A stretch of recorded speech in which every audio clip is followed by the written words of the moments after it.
Good morning, everybody. I have to put this somewhere, so it's actually not a sponsorship for Starbucks. Or they would pay for the whole conference, which is an idea. This morning, the topic of the panel is what secular movement can learn from other secular movements. And we talked a little bit about what we want to accomplish, and we have designated time that we will respect for Q&As, because I think that'll be an important part of the morning. But I wanted to stick with the theme of remembering our history as an introduction, and then to tell you very briefly the topics that we would like to cover, and have everybody do an introduction before we start talking about them. I was thinking about early examples of social justice and women agitating for change, and in particular women coming together to talk, to write, to confront obstacles that they found unfair. And the first example I found last night was of a woman who had been elected by her female peers. They stormed a public forum so that she could make her argument publicly. And this was a place where they were not usually allowed. And she made two key arguments. One was for political representation. And this is actually a translation from the original. She said, "Why should we pay taxes when we have no part in the honors, the commands, the statecraft for which you contend against each other with such harmful results?" And that actually made me laugh, because we have marginal political representation as it is, and we have a 17% problem in the nation, in corporate boards, in Hollywood, in secularism. And she said this in 42 BCE. Okay? The second thing she said was about economic control. She talked about their mothers to demonstrate that life is not possible to free women if they cannot manage their own economic affairs, and if they have their money, incomes, dowries, property managed by force and violence instead of what they themselves thought was best. And those are two key aspects of virtually any social justice movement you can think of. People would like the autonomy to make decisions for themselves, and would like access to power and resources that enable them to live the lives that they think as a baseline is good for human beings. Her name was Hortensia, and she was Roman. So with that in mind, I'd like to say that there are three things we're going to talk about. One, we're going to compare the secular movement in terms of organizational and life stage development to other social movements. And we may not belabor that point, but I think it would be useful to think about where in the life stage of the social movement we're in we are, and whether we're poised for success or fizzling out failure. The second is the idea of expanding secularism through social justice, and some of the things that we talked about addressing whether that's a good idea or not, and how that works, and what the benefits are and what the downsides are.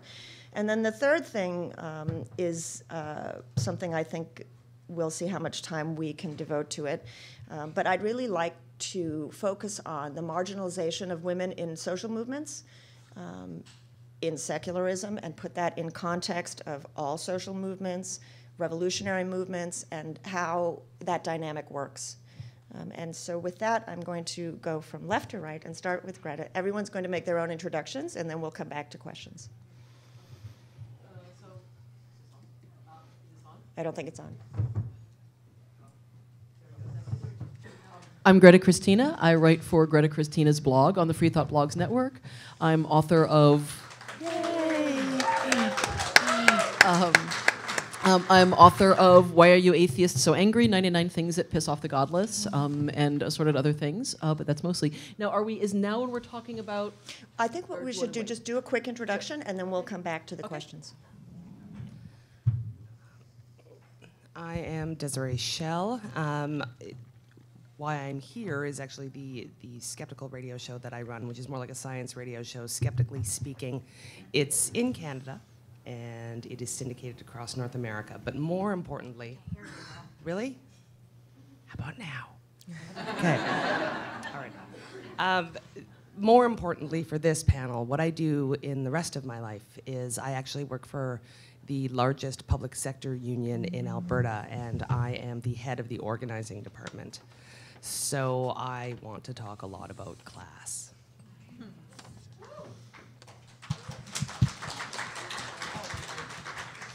I'm Carrie Poppy. Hello. I host a skeptical podcast called Oh No, Ross and Carrie. And thank you, one of you. Yeah, oh, two of you. I'll let them all pop up. And I'm here at this panel because I've been working in animal protection for going on a decade, and that spans the gamut from your animal welfare groups that take care of cats and dogs to what you might call your more hardcore groups that are working for the abolition of animals in human use. So I've worked that whole gamut. My name is Debbie Goddard, and I work at CFI. And I work in the Department of Campus, and yay, thanks. I work with campus and community programs. I'm the Director of African Americans for Humanism, and on the side, occasional blogger for Skeptic. And I used to volunteer before getting involved in the free thought movement with LGBTQ groups in Philadelphia. Okay, thank you. So we're gonna start first with stages of social movements, and what I'll just ask you to do is talk about the movements that you've been engaged in, and where you see parallels or deviations and opportunities, and if there's, we'll go back and forth. It's a conversation. So I didn't know a lot about the life stages of social movements, so I went and found some things out. And the framework that seems the most useful and very commonly referenced is one in which there's emergence and coalescence and bureaucratization. And it's at that stage that I think we're probably in right now, historically, where we can either have success, failure, cooptation, repression, or genuinely go mainstream. And you may disagree and say we're not at that stage, we're at the coalescent stage or the emergent stage. But with that in mind, if you could use it when you address your remarks. Well, I haven't heard about those particular life stages, so I don't want to comment on them until I've had more chance to think about them. But I think the reason I'm here is that I've been involved in the LGBTQI, et cetera, movement for many years. And I do think that there are tremendous parallels between the atheist, humanist, skeptical, secular movement and that movement. And I often see that we're about 35 years behind that movement, that we're about where the queer movement was in like the early 70s, shortly after Stonewall. And I do think we have a lot to learn from that movement, and some obvious things that we're already learning from that movement is the importance of coming out and visibility in terms of changing minds about this. I really think that that's the single most powerful political act that we can take, is to come out if we can, and to come out to the degree that we can. Things like not just coming out, but making atheism a safe place to come out into and creating community. I think there's some other important lessons we can learn, not quibbling about nomenclature, which is, it's like the LGBT community had, just horrible arguments about, like really passionate arguments about what everybody should call themselves. And, and therefore I feel like we should mostly drop those arguments, I think that we have a lot to learn about letting firebrands be firebrands and letting diplomats be diplomats. And the LGBT community used to have huge fights about that, and we still often do. But we sort of learned to play good cop, bad cop, and that's really effective. So I feel like we can do that. But honestly, I think that one of the most important things that we can learn from the history of the LGBT movement is from one of its biggest early failures, and that has to do with diversity. The LGBT movement sucked at diversity in the early days. They sucked at gender diversity, they sucked at racial diversity, they sucked at class diversity, and that harmed the movement tremendously. It continues to harm the movement. It set patterns in place that were very hard to get out of. It created resentments that people are still resentful about. There's a lot of things about not being diverse and not being inclusive that are very self-perpetuating. And when you have a self-perpetuating pattern, what do? What do you know? It perpetuates itself.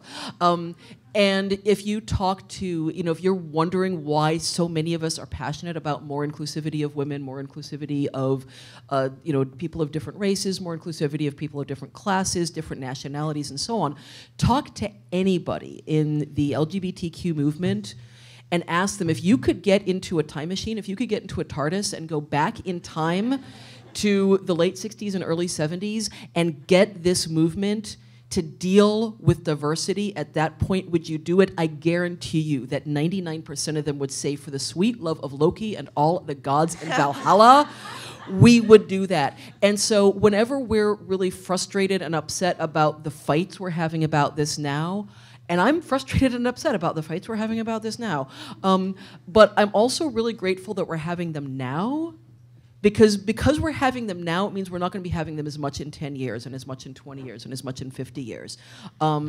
Embrace that. All right, the stages of the labor movement in comparison. One of the things that's interesting about the labor movement is that we were so effective that y'all have forgotten. Which is great. But like the 8-hour workday, occupational health and safety, the weekend, like all those things came from the labor movement. But I think one thing that atheism can really learn from the labor movement is the value of celebrating your successes, because when you forget to remind people forget how valuable the movement was in the first place.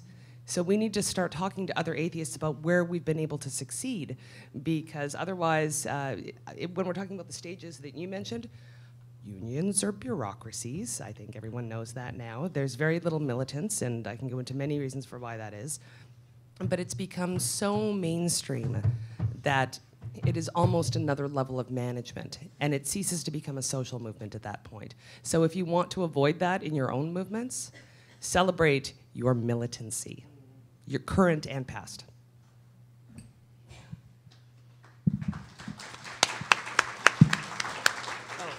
By the way, militancy, I call myself a militant unionist, and I haven't blown anything up. So that's how. I said yet. Well, first, thank you, Desiree, for the weekend. Yes. I love it. I, too, like Greta, am not terribly familiar with those stages you mentioned, but here's the stage I want to talk about. I have a friend named Carol Glasser, who's a scholar, a sociologist in LA, and her work is entirely on how social movements mirror one another. And I was having a conversation with her about the skeptical and the secular movement, and she said, you're in the women's stage.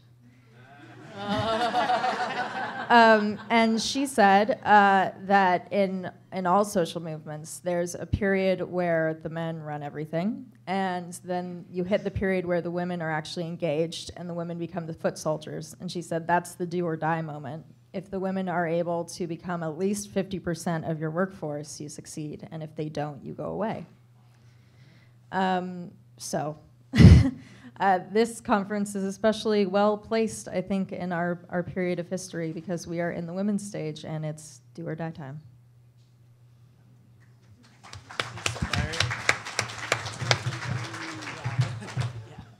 So I didn't see these questions beforehand. Well, and we should thank her for stepping in at the last moment. I was like, oh, you guys talked about this? Because we really wanted her on the panel. I'm happy. Debbie, you always say that, and you're always awesome. Yes. I should see because, you guys talked about this stuff? There was research to do? No, we didn't. I didn't research things. This is an interesting frame to me, and an interesting question. So I got involved with this movement at first, officially, 13 years ago when I was a college student. I had never heard of it before then. I was studying philosophy because I wanted to teach critical thinking. I was 20, so I'm 33 now. But before college even, I started 2 philosophy clubs in my 2 different high schools, and there were 2 of them because I lost my scholarship at my first high school, which was a Catholic private all-girls school, before starting a philosophy club and writing the wrong kinds of papers in religion class. So, whoops. Apparently, it became apparent to them that I wasn't growing into a good young Catholic woman, which was what the scholarships were designed to foster, so they took mine away halfway through my sophomore year. And even though now I can be like, yeah, integrity, yeah, radical activism, then I was like, oh my God, I've ruined my life, I'm never gonna get into college. And so when I started the second one, I was angry. I was more of an atheist than just asking questions about whether Vulcans had souls, because that's kind of what I was into in high school. And, you know, if Jesus didn't visit them, it would be unfair of them to even participate in that soul system. They're kind of like cats and dogs, we figured in that. Yeah. When I was in college, I got involved with LGBT activism, and just more because I joined groups. And I was like, oh, I want to hang out with these people. And then, oh, I'll volunteer at the local community center. Oh, you know, I'll help set up chairs at the different events. And then, oh, well, we're doing a march. Oh, like, a trans woman got possibly unfair treatment by police and ended up dying. Let's do a rally about that. And kind of merged into it that way without any really bigger goals. I did it because I wanted to hang out with people. And so when I found out about this movement in 2000, I was like, oh my gosh, this is so foundational to change. This is where I want to put my volunteer energies. If we can promote secularism and critical thinking and naturalism, we won't have to worry about fighting for same-sex marriage because everyone will just be like, duh, of course. So that's how I fell into that, and joined every group in Philadelphia, joined the groups in Central Jersey and Central PA, and New York City, and went to everything I could. Got put on some advisory boards over time, helped start student groups, volunteered internationally with student newsletters and stuff. And then eventually they hired me at CFI to keep doing that, and my title was field organizer, and I was like, well, I guess that's a thing. I don't really know what that means, because I didn't know that an organizer was a thing that you could be. I was like, that's just working with groups, right? I've worked with groups, yeah. I didn't realize until relatively recently in all of this, maybe 4 or 5 years ago, that like it is a thing, and there are books about this, and there are professionals doing this, and I had some conversations with Desiree about like, wow, I could learn how to be an organizer better even though I've been doing this, and I got books, and I was like, oh, I know some of these things just from experience, but some of this, like the frames, the history, the studying other movements to learn how we could do it better, I didn't really know. I didn't have that kind of bigger perspective about how we, like where we, the whole thing are going. I knew the kind of goals, like let's promote more critical thinking, let's get involved in the education system, let's start more groups, let's make them successful, let's destigmatize atheist, for example. But I didn't look at it as a social movement. And I wonder, so, like, with the goals that we have, it's not get everyone to join an atheist group, it's, what is it? Is it to get a representation somewhere so we have a voice in politics? We're not going to expect 100% of the population to agree with us in the next 50 years. But to be fair, is it to have more of a say in determining science education? But I was really impacted by Greta's talk some time ago. I know you've done it a couple times, but about how when we succeed, it'll just be like people are just atheists. You know, it doesn't mean that they're badasses or that they're intrepid and brave and courageous for being an out atheist. It just means there's like, yeah, atheist, who cares? Right. And we see that a lot with young secular people. You know, the 18 to 35-year-olds are more secular than ever before. They identify as spiritual, not religious, or as atheists. We see that in Reddit and tech forums and geek culture. There's just a lot of atheists now. It's like hip. But they're not necessarily like trying to change stuff and be a movement. So if I had to answer like where we are, where we're going, I guess part of it is having organizations, of course, and they're growing, they're bigger because there are more atheists, but part of it is that fewer atheists that are identifying as atheists care, I think. So maybe that's what mainstream is, and that's where we're going. Not that I want it to be where we go necessarily, but yeah. So I think. I just want to respond to that very quickly. I think that's something that we're seeing in the LGBT community. You know, it's like, you know, again, early on, if you were an out LGBT person, you were pretty much an activist by definition. Just being out was being an activist, and I think that is to some extent true for atheists now.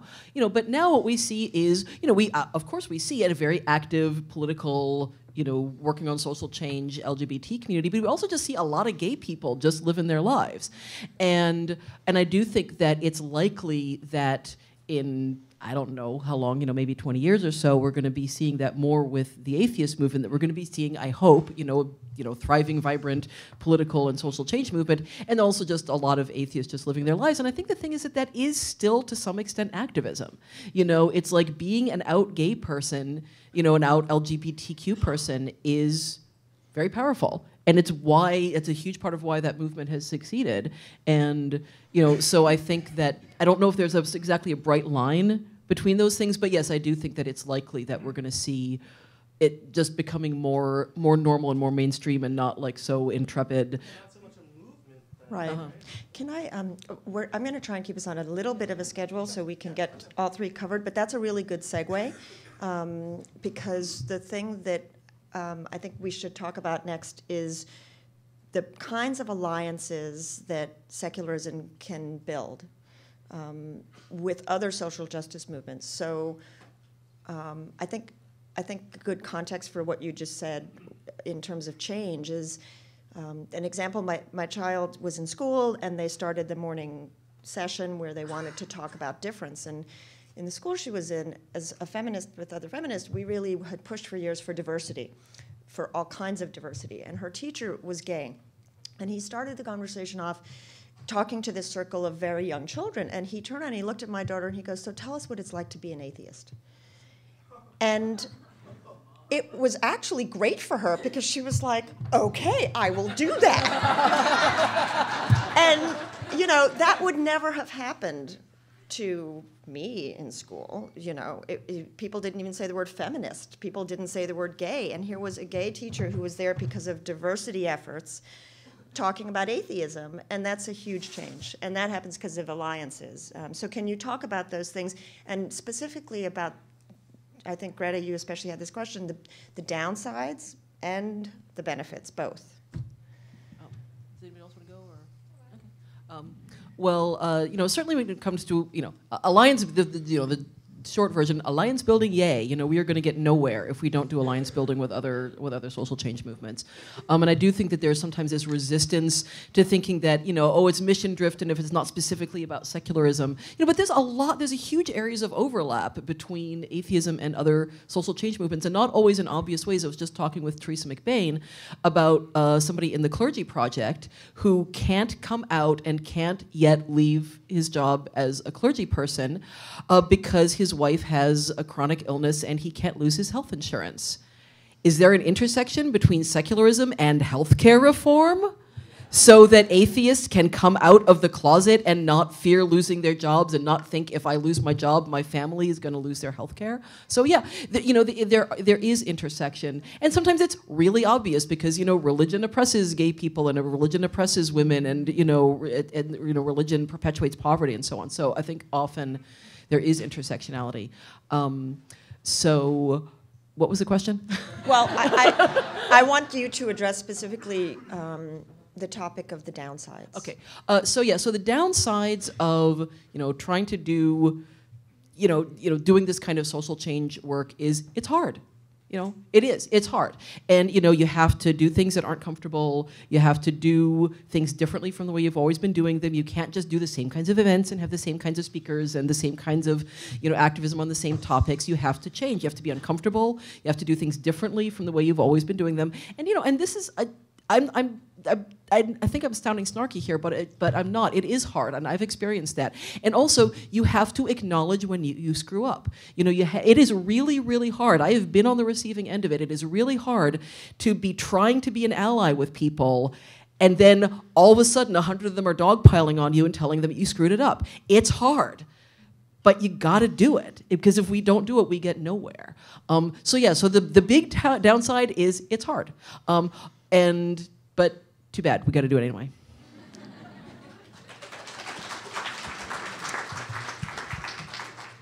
I don't think it's just that it's hard, although it's very hard.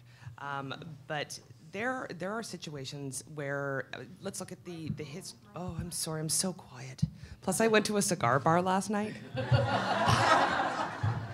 Okay, so if we look at actually the history of feminism, and to me, I would rather talk in waves myself, because I'm more familiar with that, but there is definitely a point during women's suffrage that it was considered basically a wealthy, educated white woman pursuit, feminism.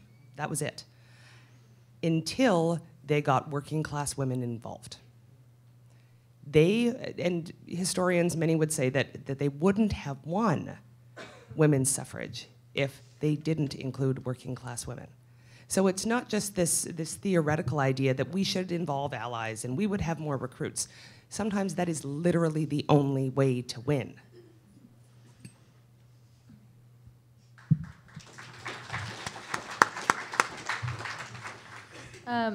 As far as benefits, it's so apparent to me that you have to ally yourself with social justice movements because that already is the goal. I mean, if our goal isn't to promote happiness and to end suffering, which is what social justice is, then what is our goal? So I think it's inherent in any movement that you get into that in some way you're heading towards social justice. For me personally, I know this may not be a popular opinion, but I think that interfaith work is a great place to ally ourselves. Oh, thanks. I personally, I grew up a believer, and for me, there was a stepping down process, and becoming a liberal religious person was a very important part of that process. And our liberal religious friends are very important allies in finding common goals, and we're not going to find them very often among our more extreme religious friends. So it's wise to ally with the liberal religious. As far as downsides, I think the biggest one is that it's very hard to get people to listen to you when you're proving more than one point at a time. It's very hard for me to approach someone and talk about how I'm an atheist vegan if they're neither of those. So I think that the more you can focus on one point at a time, the better. And it's good to think about what you guys have in common and start from that base point when you're having a conversation. Oh, and also I wanted to say, as far as mission creep goes, I used to work with someone whose name I won't say, who would often talk about mission creep.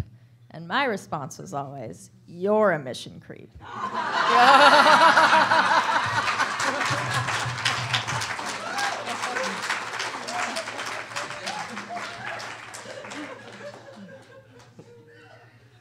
So,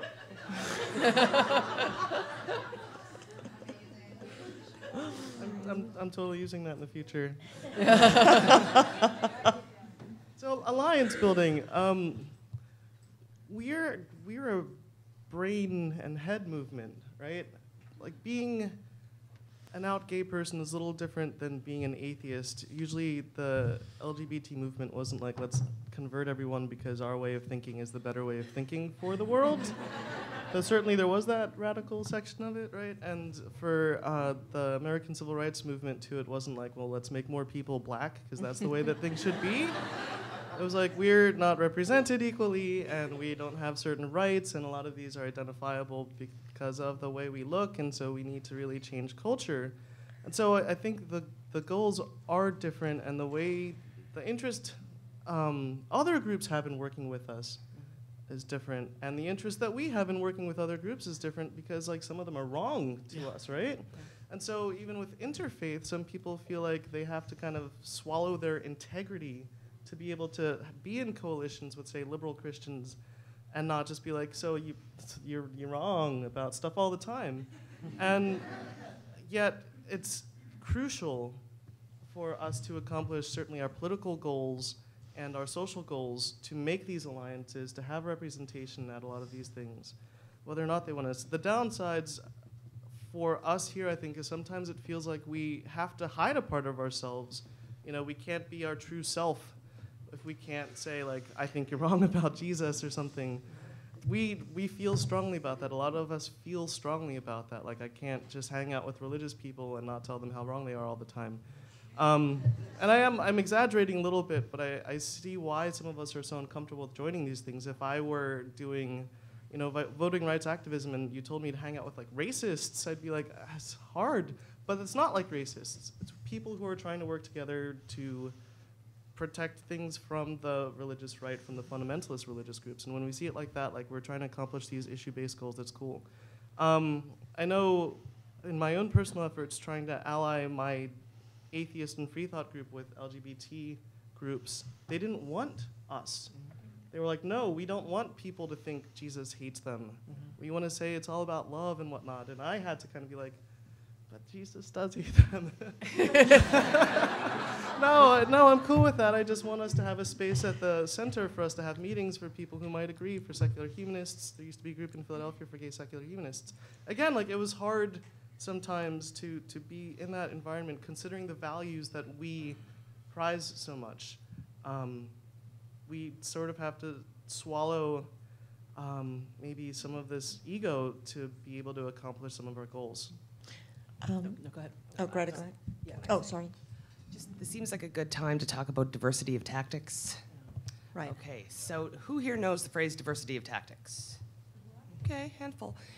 Basically, it just means that not that I agree with whatever you're doing or only use the tactics that I personally approve of. Neither of those things. What it means is that you have a variety of tactics in your arsenal, as it were, and you use things based on who you are as an individual, the culture of the group, the situation, the political atmosphere. When we're talking about doing interfaith work or not doing interfaith work or confrontation versus accommodation, which I don't want to talk about at all, honestly, a diversity of tactics means that we support each other in those endeavors. Even sometimes we don't agree, maybe it wouldn't be exactly the way that you would do things, but I can tell you right now, this movement requires all sorts of tactics. And we have to stop snarking on each other every time someone does something that we personally wouldn't do, because it's all really, really valuable. Right.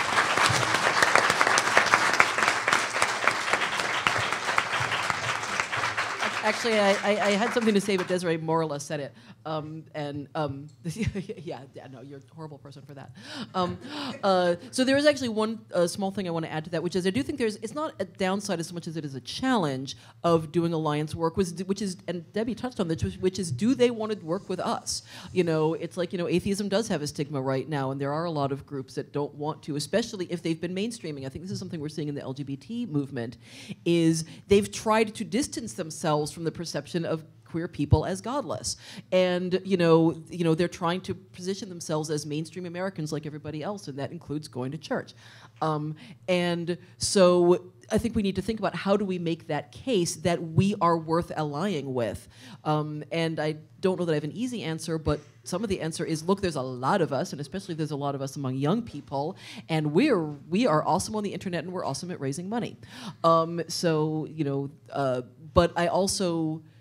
But yeah, I mean, I think that's a longer conversation, is how do we get other social change movements to be willing to work with us? And that's a big question that I don't have answers to. Before we switch to the third topic that I know actually everybody would like to talk about, that to me is a really key question, because I think that, to Deb's point, the question of branding of these words and how we communicate them, if you can talk just briefly about that, because I think it goes beyond just coming out.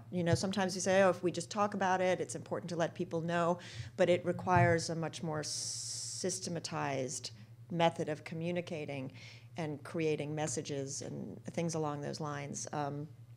And so if we could talk just very quickly about that, about the language of it and the stigma associated to some of these words and how we destigmatize them. That's interesting. That's something the outreach department at CFI talks about a lot. We liked the word secular a lot. Yeah. And that seemed to be an in for most of us to be able to work on our political and social issues with people. But one of the downsides there is that when we say secular but mean atheist, Yeah. then the religious right, and then creeping into more mainstream Christianity, doesn't want to support a secular agenda because it's anti-religious, because Right. it's atheist. And so maybe, 10 years ago when this conversation was being had, that should have been a consideration more.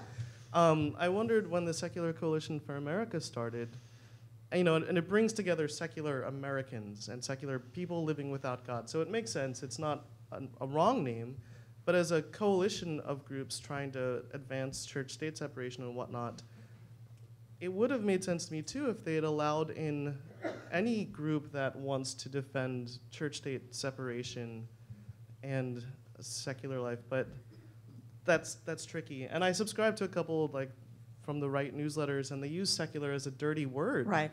Atheist is a bad word, but we're working hard to change that. I saw Gloria Steinem speak a couple weeks ago at the University at Buffalo, and someone said, well, what about the word feminist, since so many people think that means you hate men? And she said, for the agenda that we have, if we used any other word, it would just get the same smear. Right. It's the Whether it's concept humanist that or they don't anything. like. Yeah, not it's the just word. concept. And I wondered about that, if there was a different word that we should organize under, if we should be clear what we're talking about when we say secularism and whatnot. But I don't, Do you obviously think I'm it's not going to be possible enough to to change. form alliances, per this earlier conversation, with religious people that are secular? Does that make any sense? I do think it would benefit us to have groups or alliances using the word secular, saying we can all support a secular Right. agenda, and defining clearly what we mean by that. Yeah. Yeah. I personally have always preferred the word atheist when answering these questions, only because I think it's the most honest, and I think that anything else people just see through anyway, and then they start to think you're trying to pull the wool over their eyes. But I also think that organizations can have very different tactics than individuals. And while an organization might choose to try to destigmatize the word atheist, which is a great goal, in your personal life, it's completely okay to not use those words at all and to just live your life normally. And then if someone happens to ask you if you believe in God, say, oh, no, and not make that a title. And that I've taken that latter tactic in my personal life, even while working for organizational goals to destigmatize. I think I deal with things similarly to how you do. I work with primarily women of color, and most of them are new Canadians, and they're working lower wage jobs. And I'm standing on a picket line's really boring. Okay, so we have a lot of conversations, and quite often I do talk about the fact that I'm an atheist, but I don't say I'm an atheist. I say I don't have a God. And that seems to resonate with people. And there are more. If you can build and again, this is difference between organizations and personal relationships. But if you can build a relationship. Hello. If you can build a personal relationship with someone, and after they already think you're great, bring up the fact that you also don't believe in God, they are much more likely to not care at all and actually be interested in that. So, and for example, I was on the picket line talking to the wonderful women there, and we were talking about having babies. And I was like, oh, I'm so happy I had my tubes tied at 26. And they were like, oh, what if God didn't want you to? I'm like, that's cool, I don't have a God. And that was it. That was it. They nodded. They understood that, and that made sense, and we moved on. That's it. So I think that some things that's really useful when we're thinking about this is, again, what Desiree was saying about diversity of tactics. I think that some of us are going to be more comfortable, being more soft-pedaling, it's like waiting to have the conversation using the softer language. And similarly, it's like some of us are going to be more comfortable working with religious believers and doing interfaith work. And some of us are going to be more comfortable, being more in your face, using the stronger language, not worrying so much about whether we alienate people. And I think all of that is useful. Those of us who are more in your face, we move the center, and that's something that, it's like are we all familiar with that concept? I don't want to explain it? Okay. The Overton window? Okay, look it up if you're not familiar with it. We move the center, we move the concept of what is considered center, and that's something every social change movement has dealt with. The LGBT movement, we weren't talking about same-sex marriage, 20 years ago. But since we've been talking about same-sex marriage, domestic partnership has become the mainstream conservative position, which wasn't true. And then again, people who are, more wanting to build bridges and so on and use softer language, that's also hugely useful. All of it is useful. But I do think that we need to acknowledge that to some extent, like what we were saying, what word we pick, it's not just the word they don't like. They don't like the fact that we don't believe in God. And, no matter what word we use for that, they're still not going to like it. And I think, Debbie has a point that it's a little different from other social change movements. There's no way to say, I don't believe in God, without implying if you do believe in God, you're wrong. There's no way to do it. And and some of us are trying to change people's minds. Some of us are trying to say, hey, here's all the reasons why you shouldn't believe in God. We don't all have to do that. But that implication is always there, and I think that there may always be a little bit of tension when we're working with people who are believers. But that's the nature of alliance building. You work together on stuff you agree on. You set aside temporarily the things you don't. Don't you think, though, that there's value in encouraging? I'm going to use the word encouraging people to think about the privileging of religious thought and language, so that they understand that actually, if you're sitting at family dinner and people say, let's say grace, that's actually maybe offensive to you. Or maybe, and how to have that conversation on a personal level and then figure out how to amplify it into organizational structures, right? I mean, is there any, that's not really a question. Yes. So, yes. Yes. Okay, so we have some time that I'd like to stay focused on this last issue. The woman that I read about at the beginning, the Roman woman, the end of the quote that I read was that when she thus spoke, the triumvirs were angry that women should hold a public meeting when men were silent, and they ordered the lictors to drive the women away from the public forum, which they proceeded to do until cries were raised by the multitude outside. And it really struck me that this is a repeating pattern over millennia, to your point about the evolution of social justice movements. And we see this over and over. It's like we're all Pavlov's dogs, right? We do this thing, and then we do it again, and then we do it again. And so whether it's the French Revolution, or whether it's the Arab Spring, or whether it's secularism, this dynamic exists. And so I'd like you to address that so that we can put, quite frankly, what's going on here in the secular movement, these conversations we're having about privilege and language and contestations of public space, which is the internet, which is conference space, panel, table space. Can you talk about those things? In the movements that you've been involved in this movement? Somebody else has to go first. Yeah. If you have something, you should go. I'm not sure even where to start with that, because it's a very large question. I can say that...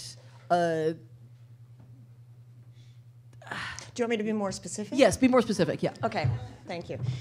What strikes me, because I've been on the periphery of conversations in regard to secularism and women and secularism, and in touch with various people here in the virtual world, and sometimes when I talk to people, it seems that there's something unique or specific about what's happening here, and I don't believe that to be the case. I believe that this just mirrors situations that happen everywhere. So, as a feminist online, I get rape threats and death threats, and that is a contestation of space, and it's very specific to gender. And in this instance, as women in secularism, things are going on here, conversations are happening, and Does that help? Okay. So there is actually something I now, and it's the tumblers are falling into place. So yeah, and there's a lot of pushback against feminism and these conversations in the atheist movement, and it comes from lots of different spaces. Everything from why can't we all just get along to I want you to stick a knife in your cunt. Seriously, I've gotten that kind of stuff. So, but one of the most common ones is, well, this isn't special to atheism. Why are you blaming atheists? Why are you blaming atheism for this? And I don't think any of us is blaming atheism for this. These same conversations are happening in the tech world. They're happening in the sci-fi world. They're happening in the comics world. They're happening in the gaming world. These same conversations are happening right now, and of course they've happened in every other movement, and it's not like gaming is a social change movement. It's not. They happen when a community or movement has been dominated by men, and women start to participate. And the thing I find is funny is that, like in the sci-fi world, guys have been saying, "Where are all the girls? We want all the girls." And then the girls show up, and they're like, "Fuck you." But what do you know? The girls don't just want to be pretty sex bots. The girls want a place at the table, and they want the guys to be less sexist. But I think it's important to say, we're not blaming atheism. We're not saying that atheism is special, but we have the power to do something about it in our movement. And to say, "Oh, you're blaming atheism," it's like it's like saying to the Chicago Police Department, "Well, murder happens everywhere, so why are you trying to focus on murder in Chicago?"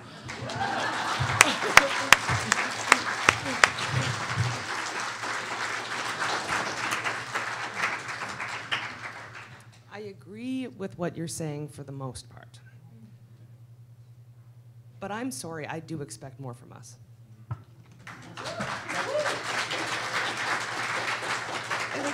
You guys were so pretentious and so conceited in so many ways. And, we already talk about how much smarter we are. We all know. Microphone? Okay. So why not about this? Why is status quo okay for this, but in every other area we're supposedly better? I don't understand.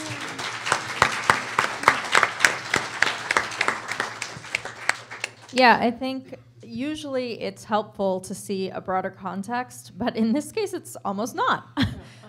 Because this is our family. And being told, well, your family is not is just as bad as the family down the block. It doesn't help you if it's your mom saying it. If your parent is beating you up and saying, well, Sally's mom beats her up too, my response would be, fuck you, Mom.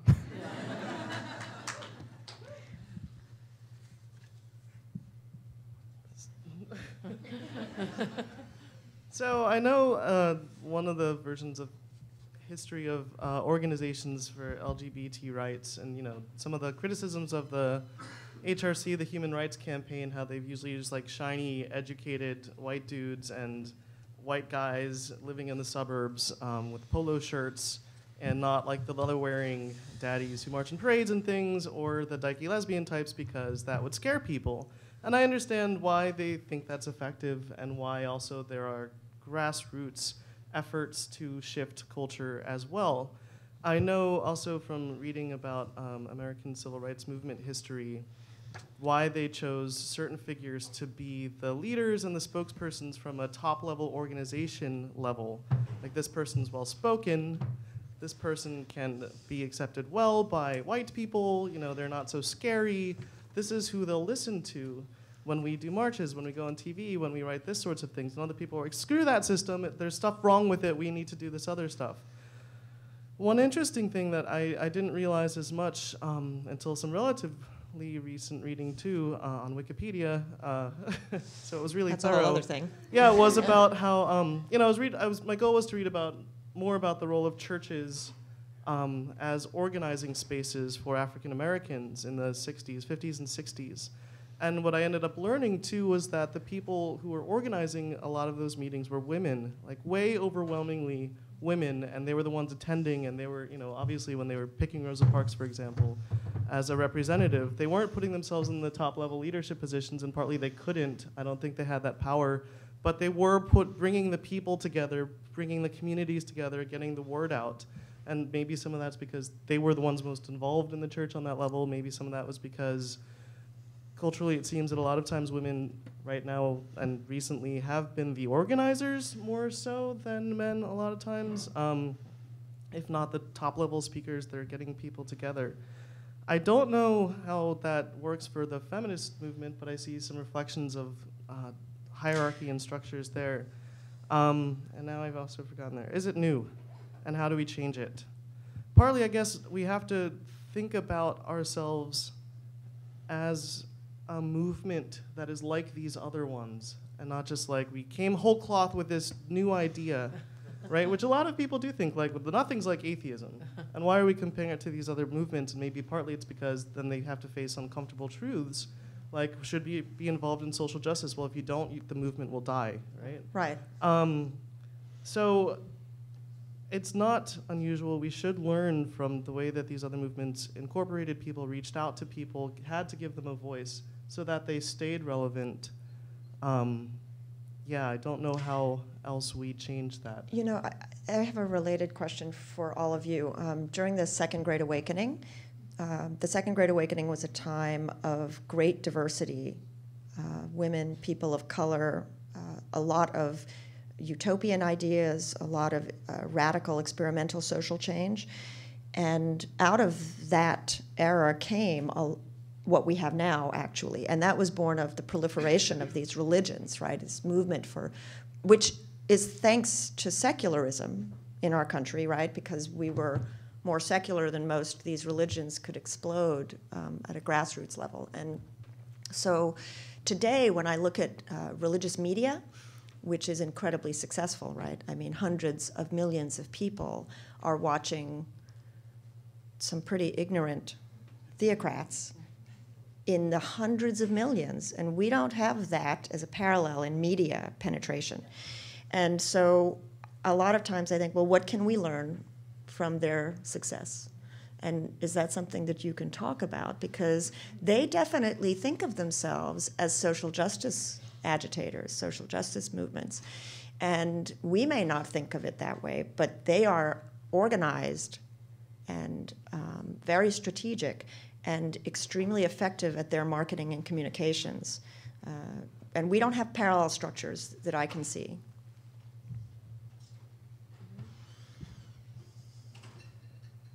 Something popped in my head while you were talking that I think relates to this, which is the way that the values of a movement work, and the way that I was thinking of every time there's an article posted about black atheists on the Richard Dawkins forums, there are a lot of people who rail against the fact that black atheists even feel a need to organize together. And I don't see race, and therefore, wouldn't it be better if we just ignored it and it would go away? All these issues and separations would go away. Or no, I don't use emotion when I make my decisions, right? I use reason and logic only, and I can't believe how offensive it is that you tell me otherwise. So one of the things with the Christian mass kind of communication and mass organizing is people aren't that kind of arrogant about how they think. They like joining together. If the pastor tells them, hey, everyone, like, put your arms around your neighbor and sway back and forth, they're like, yeah, we will. Sure, all right, group hug, yeah. And if I was like, hey, group hug at a standard, like, atheist meeting, people are like, what? Also, you're not a leader. I'm not listening to you. I think for myself, And so when you try to get lots of people together to do something, it's inherent in our movement for some of the values that we cherish that lots of people are gonna be like, no, who do you think you are? And I remember when we were working on the African Americans for Humanism billboard campaign last year that we did, there's an example of it out there. Some people were like, well, you shouldn't have it be like too kind of slick, because then you're just lying to people and you're trying to manipulate them into agreeing with you.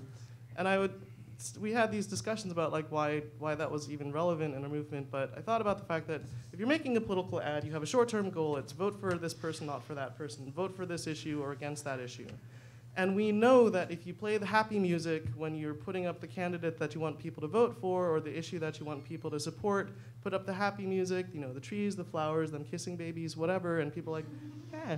And then you're like, and the other guy, and then everything turns black and white, and it's like the scary music, and things are like, you know what I'm talking about. And that works.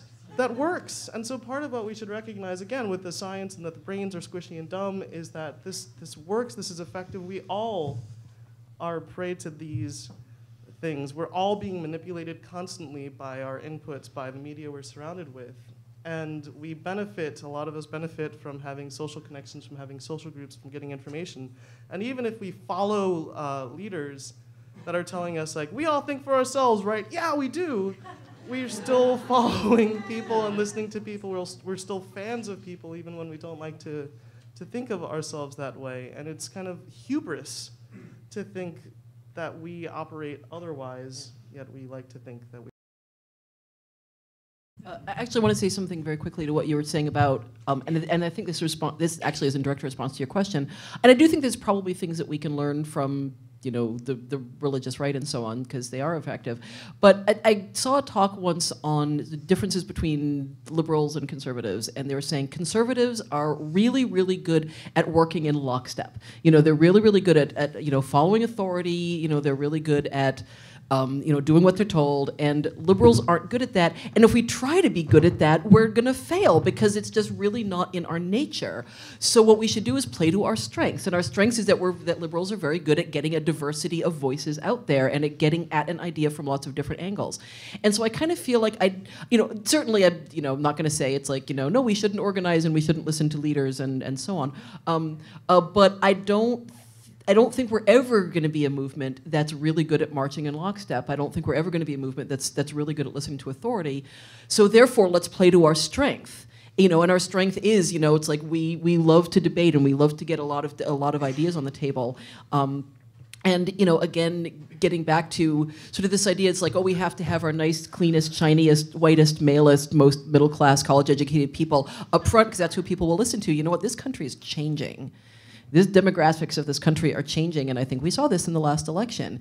And actually getting a diversity of faces and voices and races and classes and genders and orientations and all the other stuff up there front and center, that's America. And that's increasingly America. And that's actually going to make us, it's going to be playing to our strengths, and it's going to make us more appealing to more people. Okay, so we're going to start answering some questions, and I tried to divide them into some various areas of interest. One, there are a couple here that basically relate to lifestyle differences and how well, I'll read this one and then wrap in another one. Is the idea that being out is a form of activism, stopping people from coming out? I hear a lot of, I don't believe in God, but I'm not an atheist. Unlike coming out as gay, there's a little lifestyle difference. There is little lifestyle difference between identifying as non-religious and atheist, and how can we improve this? And I think that relates also to some conversations we had yesterday about providing alternative structures and communities and enabling people to create traditions and habits and lifestyle changes. Does anyone want to answer that? The difference in coming out as an atheist and how that may or may not differ from coming out as somebody who's gay? Or another question here is almost the same, except it's about feminists, coming out as a feminist. Are there differences? Actually, I will speak to that because I'm working on a book now on coming out atheist and similarities and differences between coming out atheist, coming out LGBT. I think, whether coming out as atheist or whatever word you use, coming out atheist, coming out non-believer, coming out as humanist, coming out as, non-religious, whatever, whether that affects your lifestyle is kind of going to depend on the person. It's if you live in New York City, it's probably not going to make that much of a difference. If you live in Lubbock, Texas, it's probably going to make a big difference. And, it's not so much, how you identify yourself, honestly, whether it's going to make a difference is how other people see you. And so I don't know that the language, I totally support people using whatever language they want to use about themselves, and some of that has to do with just personal identity, and some of it has to do with safety. It's like you feel it's safer. Your kids aren't going to get it beat up coming home if you say, I'm not religious versus I'm atheist, mazel tov. But yeah, I think that the lifestyle difference may have, it's may have more to do with who you're coming out to than it does how you identify. But I don't know, I'm still thinking this through. I'm Canadian.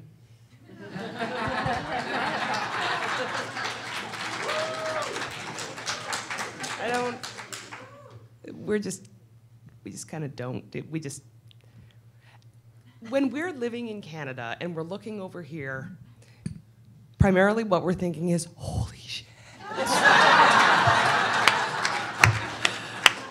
It's so scary here.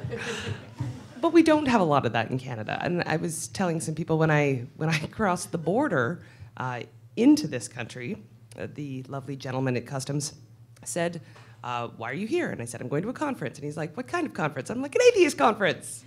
And he's like, are you an atheist? I'm like, are you not? And then we had a lovely conversation for half an hour where he seriously waved people to other lines so that we could talk. So I don't know if that's coming out or just being super chatty to strangers. Well, at least you know that if you get beat up here in the States, you can go home and you have health care. Yeah.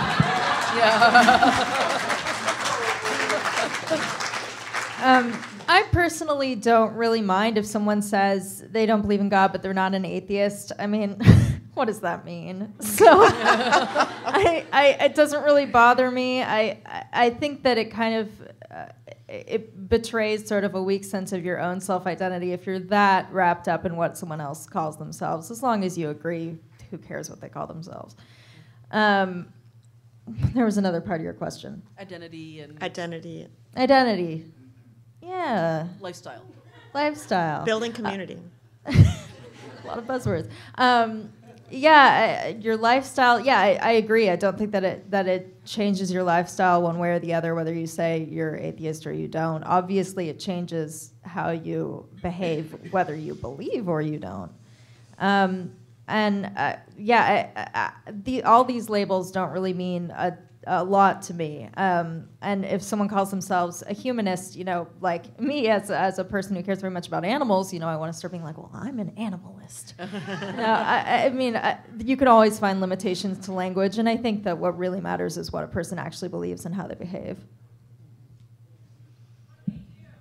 Yeah, I feel fortunate because I grew up in Philadelphia and it's diverse in things, and now I work at CFI and everyone I know is an atheist, and so it doesn't even really, I'm an atheist, but it means so much to other people to see out atheists, to see public atheists. And I was looking back through my journal I started keeping in 2000, January 3rd, 2000, and somewhere in that entry it's like, I'm bisexual. I even had a hard time writing that word, and now I'm like, what the hell? That wasn't a thing. Like, what the hell, Debbie? And when I met a guy last year, one of our summer interns, that was just coming out as gay, and I was like, come on, aren't young people? That doesn't even matter. Just put it on Facebook. Who cares? It's not even a thing anymore. Come on, get over it. It's fine. But I have to recognize that my experience and the world I live in, that's really not an issue. I don't have to worry about it for job interviews, hopefully anytime in the future, and I don't have to worry about it with the people I'm around. But then I think about some other circumstances. I've never been to Alabama and Mississippi, and I kind of don't want to go there. As my father's Jewish, my mom is black, I'm kind of gay, I look sort of dykey sometimes when I'm not dressed up for conferences. And I realize, and I'm an atheist. I usually don't wear an atheist T-shirt when I go through the airport security because they have control and power, and I don't want to screw with them. So yeah, I think it can be a big act, a step for political activism, kind of, to be an out atheist. In mother circles, mommy circles, sometimes that's a big thing. You can lose your friends, you can lose your family, you can lose your job contacts. It's certainly a huge thing for many people in the black community. They can't be out at work. They can't be out to their family. They might lose their jobs. They might get shunned, from their community. So it can be, and therefore also all the implications of taking a bold step like that. There can be downsides depending on your circumstance. Right. We have some questions here about diversity that are, I'm going to kind of read a couple of them because you can answer them together. One is, how can we address class if we hold meetings in luxury? And to Debbie's last point, when you talk about phases of the secular community or coming out, the difference between being in Philadelphia and Atlanta, it varies by region. And I'm going to extend that to ask you to also touch on global secularism, because I think it's important and has usefulness. But for example, being out as an atheist in Mississippi is not the same experience as being out as an atheist in California or DC. What are some suggestions for forming alliances with groups in different areas? I'm going to speak quickly to the luxury thing. Yeah, I think that's an important question. It's one of the reasons I'm so happy to see this new model that we're seeing of student-run free regional conferences. Thank you, Skepticon, for starting that. And we're seeing it all over the place now. It's like, and I think that's hugely important. And I get that conferences are expensive to put on and so on. And there's also a lot of organizations that use conferences as fundraising. It's like that's how they make a big part of their yearly budget, and I get that.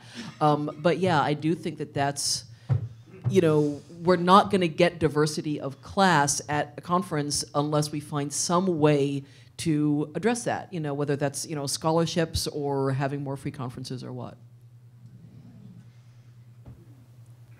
Okay, this is one of the things I've been thinking about a lot. These are going to be a couple of disjointed thoughts.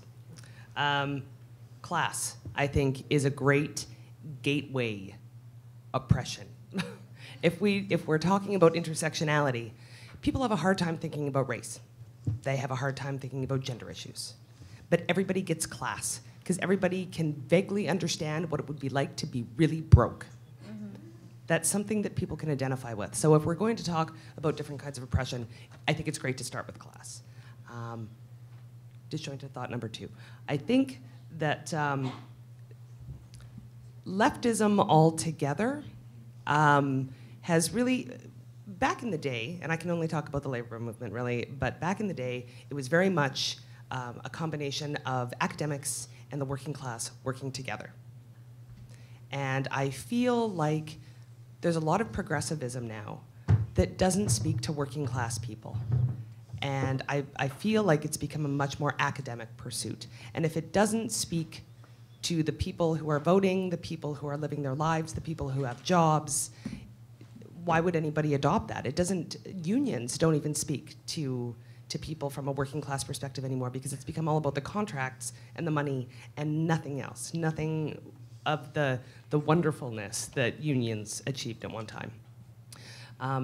So I don't know what that all means, but what I do know is that if we don't speak to people's personal interests on a very day-to-day level, if we don't offer them anything that's going to resonate with them personally and individually and emotionally, we got nothing.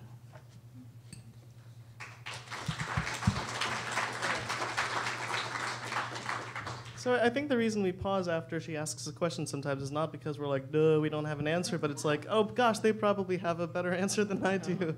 And I have so much respect for everything that you guys do and say. I feel like a junior organizer. But I'm like, what? Aw, Des. Class. Class is tricky, I think. And I think a lot of people don't get class. I think in the UK probably they get class more. But when people can say things like, just they can use their dad's credit card or their parents will bail them out, oh, why couldn't you finish college? Couldn't your family help you? It's like, no. No, they couldn't help me. And what is no? No, then I had to work 3 jobs. That sort of thing. There's stuff we don't get. There's concerns about the welfare state. Maybe in Canada it's different. But here it's like if you're of a lower class, like bootstraps, what's wrong with you? You must be lazy? There's a lot of that attitude. And people who don't know, and a lot of people who can't conceive of not having a safety net or support structure of family with money or a government that'll help you with healthcare. The fact that one bad illness in your 20s without healthcare can wreck everything for the next 15 years, can be tricky. So I didn't. There's a lot I've learned from looking internationally at different issues. Class stuff is one big aspect of it. But I wanted to tell a quick story from when I first got involved that it helped shape my perspective on this movement and why our goals are important and what we should be focusing on and whatnot. When I first got involved, it was two directions at once. I went to a CFI student leadership conference in 2000 and then went back to Philly and joined every group I could. And so at the one, I was working at the grassroots, and on the other, I started volunteering at CFI headquarters to edit the campus newsletter. One thing I did was email groups all over the place and say, hey, would you write an article about what you're doing? I found out they had groups internationally. I emailed a group leader in Nigeria, and I'm 20, I don't know anything about Nigeria, really. So I emailed a group leader at a university there, and I hadn't really recognized that there were universities there. I admit it, I didn't know. And I emailed the group leader, and I'm like, hi, my name's Debbie, and I wonder if you write an article about what issues are going on in Nigeria, what your campus group is doing, can be about this many words. And he emailed me back, the guy who ran the group, and said, yeah, that's great. We're organizing a workshop right now to educate people about superstition and that they should stop killing children who are accused of witchcraft. That's so great that you're paying attention to what we're doing. What are you focusing on in America? And I was like, we're trying to get God out of the Pledge of Allegiance. That's a big deal. Everyone's organizing about it, And I was just stunned. I was like, you're college students and you're doing this? And he said, well, yeah, the college campuses, the university campuses are really the only safe place to have these kinds of presentations, and they're not even that safe. Leo Igwe was a participant in a presentation, an anti-superstition workshop, and a Christian group came in and crashed it and pushed people around and hit people and things. So they're still the safest place. And I was just like, wow, this is what secular activism looks like in other places. This is what skeptical activism can look like. This is why these issues are so important. This is why we have to advance these all over the place. And not just for kind of the educated elite who can afford conferences and get PhDs and things and whatnot, but for everyone. In India, there's the Atheist Center, and one of their big focuses is one thing they did is they brought in magicians, they trained them, half-day workshop, and then they sent them out to villages to teach people how magic tricks work.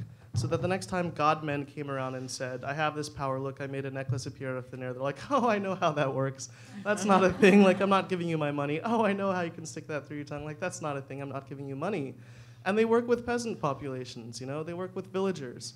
In Africa, that's the same case. Here, we don't do that as much. I'm hoping that we can utilize avenues like African Americans for Humanism, and even somewhat our student movement, though it's focused on people who are going to college and not young people who don't go to college so much, but to get out in the community more and do stuff recognizing why our values are so important and key, and not just to the elite and then hoping it trickles down from there, but for everyone.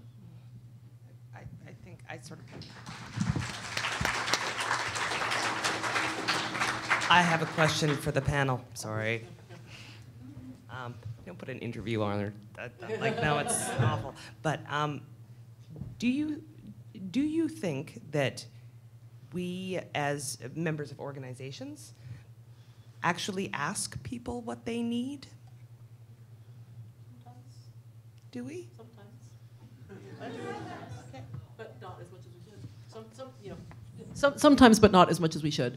And it's I feel like every event we have should have, minimally every event we had should have, feedback. What would you like? Is there something that would make this better? And it's kind of weird to me the degree to which we don't always do that. But I also think it's sometimes hard to get the feedback. If we do that, we're going to get the feedback from people we've already reached. How do we get the feedback from people we haven't reached? And this is touching back onto the classism issue. I see this often.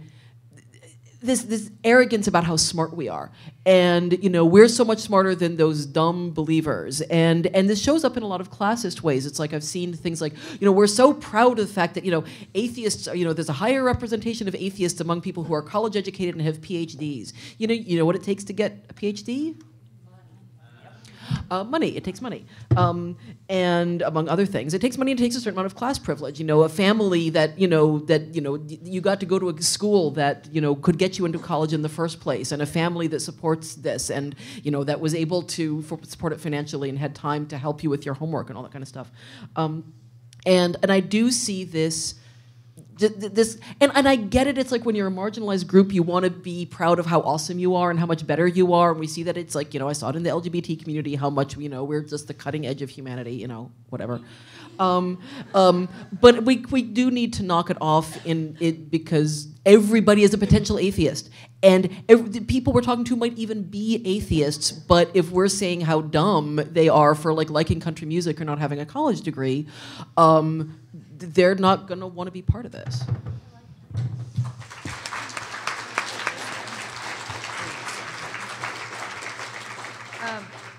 Also, on the point of how expensive a conference can be, I think one of the most important parts of a conference is the videos, which makes me want to point out, by the way, Adam Isaak, who's back there filming everything and doing a great job.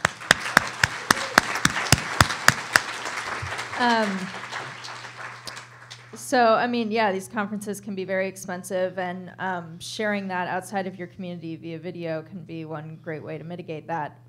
But with that in mind, when we're coordinating these conferences, we need to be thinking about the fact that a lot more than our community might see these videos. And a lot of the talks and the presentations and the panels should be forward-facing. They shouldn't just be us talking to each other about people not in the room. I think that that's missing a lot from these videos. I know that the largest skepticism conference in the U.S., TAM, has a huge number of people who watch those videos. Each video has upwards of 30,000 views, and you're talking about 30 talks at each event. So that's a lot of people, and a lot of them probably don't consider themselves skeptics or atheists, and this is the first time they've heard it. So we should be addressing those people as well when we're thinking about our organizing. This is not quite a question. But it is related to what you just said. It says we have to ask atheist bloggers and other social media activists to challenge for action. Cancer Society refused $500,000 in donations from atheists, but then reversed that after call-ins from Ask an Atheist listeners. How many know that the latest... They didn't reverse it. They didn't reverse it. How many know, there's another example, that the latest congressional proposal for tax reform included every proposal that the Secular Lobby Day lobbied on. Social media leaders should encourage specific actions. I would just say that a specific action leaving here is for everybody to tell 20 people to watch the videos, because you can do that and spread the word. There are a couple related questions here about, again, the place for partnering and allying with religious organizations that may share some of our goals.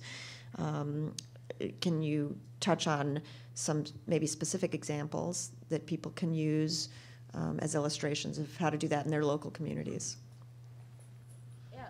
There's a great group called Interfaith Youth Corps that sometimes I work with. They're wonderful, and they are very, very accepting of skeptics and atheists and agnostics, and they believe that we are a very important part of that conversation. And when I've gone to their events, people just come up to me and they want to know about why I don't believe, and I've never once had them try to push their belief set on me. And the conversation is immediately about how we can work together to help people in our community.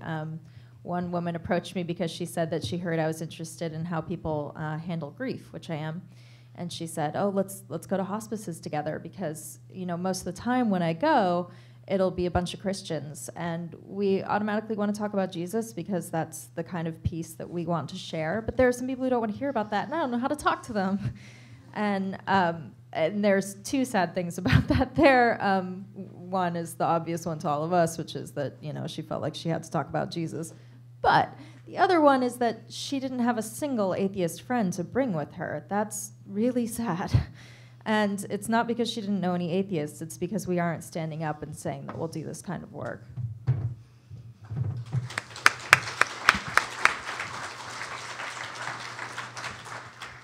I think all around we don't do service much in our community, and I think part of that is a class issue in the first place, that when I was in Philly at least, so speaking from my experience, but also looking at the way it works in other cities, a lot of the black churches and a lot of the churches in the cities would do a bunch of service stuff.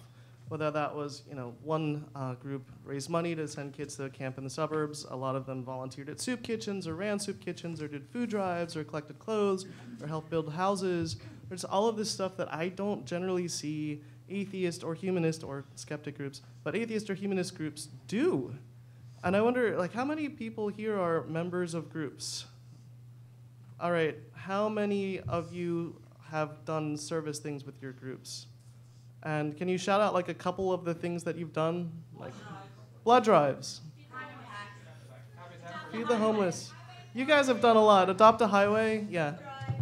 All right, so some of these, abortion support. So some of these are, either, hey everyone, give your money to a cause, or hey everyone, bring clothes or food to our next meeting, or we'll do a raffle and we'll raise money and we'll give it to this cause. And we do a lot of those kinds of things, both online and in person. How many of you, or Adopt a Highway, where we go out as our own group and clean up stuff, how many of you do one that involves working with other groups who are with their hands getting dirty, doing stuff, whether it be making sandwiches or whatever it might be? It's a lot fewer people.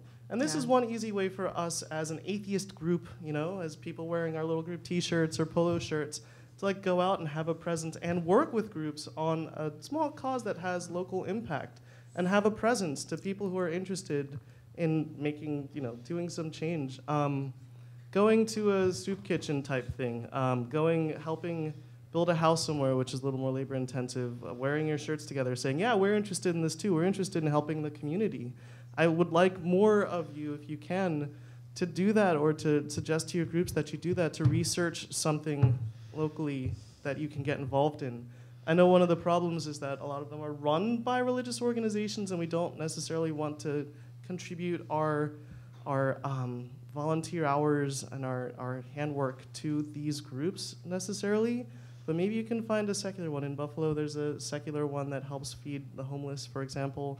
Showing up in person can make a huge difference in the way that we're perceived. Start your own. In I think it's North Carolina, there's an atheist group that does a sort of little soup. It's not a kitchen because they just do it on the street for the homeless, and they just basically they show up at the park where the homeless show up. A couple times a week. It's the same time, so that people know when to come, and they make sandwiches and dole out soup and chili, and they just do it. It's you don't necessarily even have to join an organization. You can just make it happen.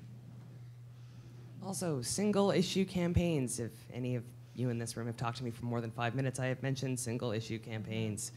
You don't have to agree with the vast majority of what someone else thinks about some issue. If you can agree on what to do about one very narrow issue, you can, first of all, be successful at that issue, but you can also build relationships. And it's really important because we desperately need other people. Desperately, because this is not enough. We have about 5 minutes left, and I wanted to give you each minute to close your statements. If there's anything you want to leave the group with, you don't have to. I can just... I have something to say. I've been thinking about how a lot of people in this room and in this community feel ostracized by other members of the community who aren't interested in the issues that they're interested in, and instead of just saying, "Oh, that's not my deal, but I support you," those people have instead said, "That's not my deal, and you suck."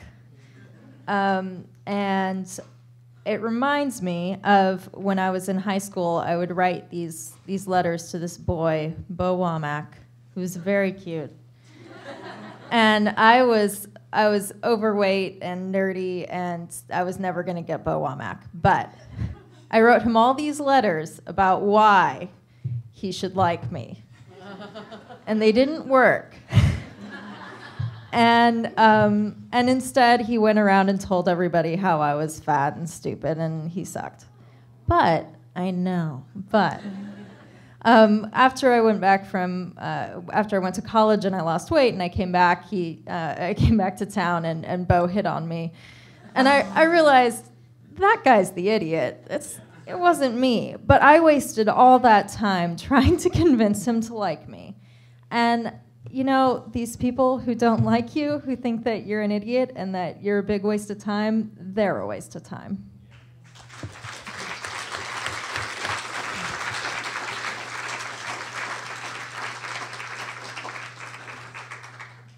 Why are you looking at me?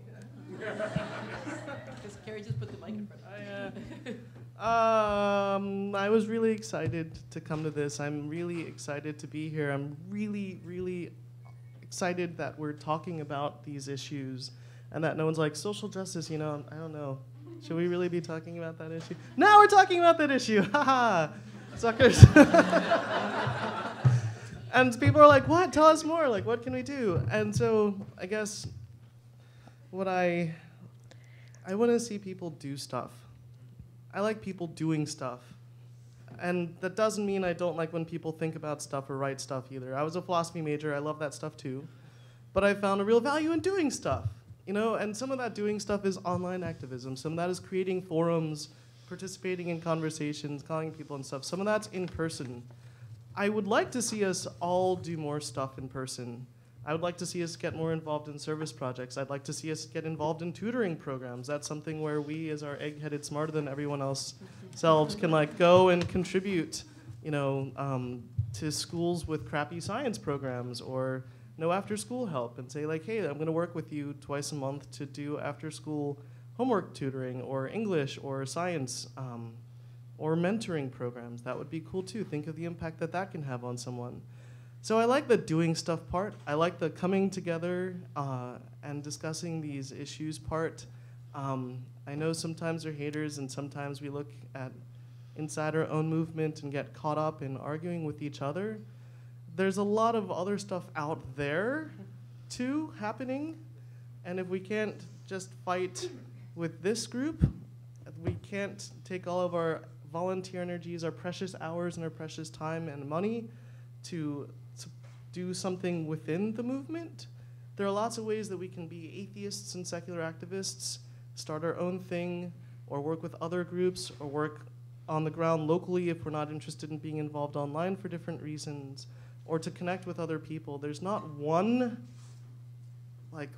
thing that is the movement.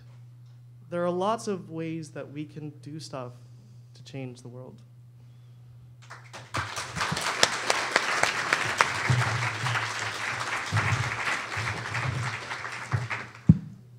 Okay, so we all talk a bunch about how wonderful Scandinavian countries are, right?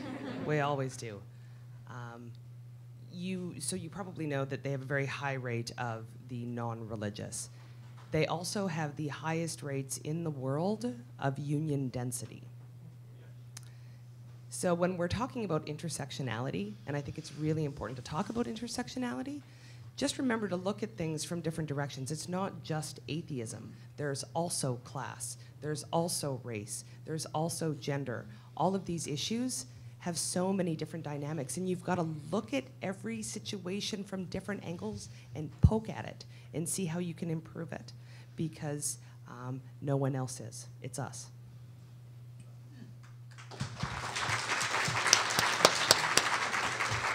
Oh dear, I'm last, which means my closing words are the last, so they have to be awesome, and they're not going to be, because pretty much what they said. But actually, the main what they said that I want to echo was something that Carrie said earlier about other social change movements in the past, and the observed history of other social change movements, that when they get the woman thing right, they flourish, and when they don't get the woman thing right, they fail.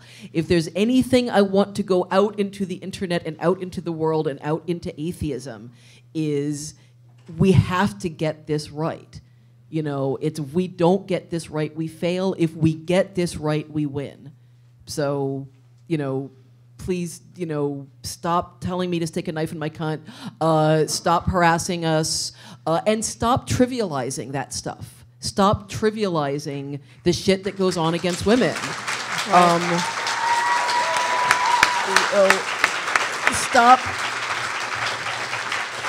You know, stop saying don't feed the trolls. Stop saying, oh, it's not just atheism, therefore it doesn't matter. Stop saying, you know, why do you have to focus all your energy on those bad things? Why don't you think about these fluffy bunnies instead? You know, it's this, you know, this stuff matters.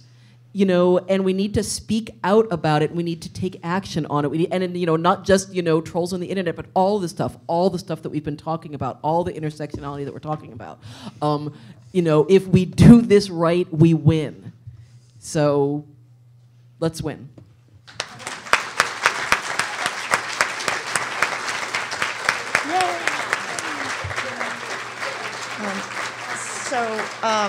I know, that was perfect. Yes, shout out to our striking hotel employees. Tip, if nothing else, go back to your room, check out, and tip. So on that note, we're going to close. I cannot thank you all enough. No, thank you for your words and your experiences and your great questions. I'm sorry, we had so many questions that I tried to clump them, but have a good rest of the morning. Yeah.